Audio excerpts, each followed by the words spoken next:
আসসালামু আলাইকুম ওয়া রাহমাতুল্লাহি ওয়া বারাকাতুহু। হঠাৎ করে রাতের বেলা আপনি চলছেন, শয়তান বা ভূত প্রেত সামনে আসলে দেখলেন সাদা লম্বা কিছু দাঁড়িয়ে আছে, অথবা কালো কিছু দেখছেন, ভয় যদি আপনার সামনে চলে আসে, তখন যে দোয়াগুলো আপনি পাঠ করবেন, ওই সময় কোনো কিছু কাজ করে না, মনে থাকে না, তারপরেও চেষ্টা করবেন এই দোয়াগুলো পাঠ করা।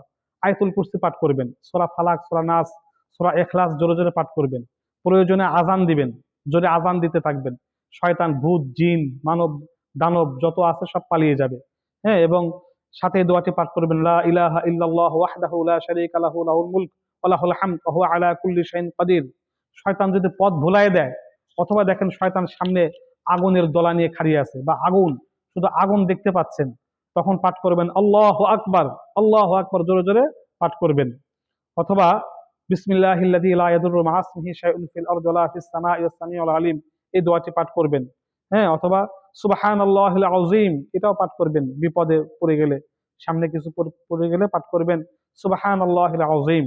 এই দোয়াগুলো পাঠ করতে থাকবেন। বিশেষ করে আয়াতুল কুরসি, সূরা ফালাক, সূরা নাস, এগুলো পাঠ করবেন। কোন ভূত হঠাৎ করে কোনো কিছু দেখলেন রাতের অন্ধকারে, আপনার কেউ পিছু নিচ্ছে, মনে হয় যে কেউ পিছনে পিছনে হাঁটছে, মনে হয় কেউ পিছনে আপনার সামনে সামনে দৌড়াচ্ছে, সেক্ষেত্রে আপনি পাঠ করবেন আয়াতুল কুরসি, আল্লাহু আকবার, সুবহানাল্লাহি ওয়া বিহামদি, সূরা ফালাক, সূরা নাস, এবং আপনি আজান দিবেন। প্রয়োজনে দাঁড়িয়ে থেকে এক জায়গায় গিয়ে আজান দিবেন, দেখবেন যে শয়তান আর পালায়া যাবে। কারণ এগুলো সব শয়তানি। আর শয়তান আজানের শব্দ শুনলে বায়ু ছাড়তে ছাড়তে পলায়। এজন্য প্রয়োজনে আজান দিবেন। এরকম কোনো বিপদের সম্মুখীন হলে আজান দিবেন, শয়তান অবশ্যই দূরে চলে যাবে। এরকম গ্রামগঞ্জে অনেক হয়, দেখা যায় গাছের সাথে হেলান দিয়ে দাঁড়িয়ে আছে, বা অনেক ভয়ঙ্কর কোনো প্রাণী হয়ে দাঁড়িয়ে আছে। এক্ষেত্রে আমরা দোয়াগুলি পাঠ করব। আমিন।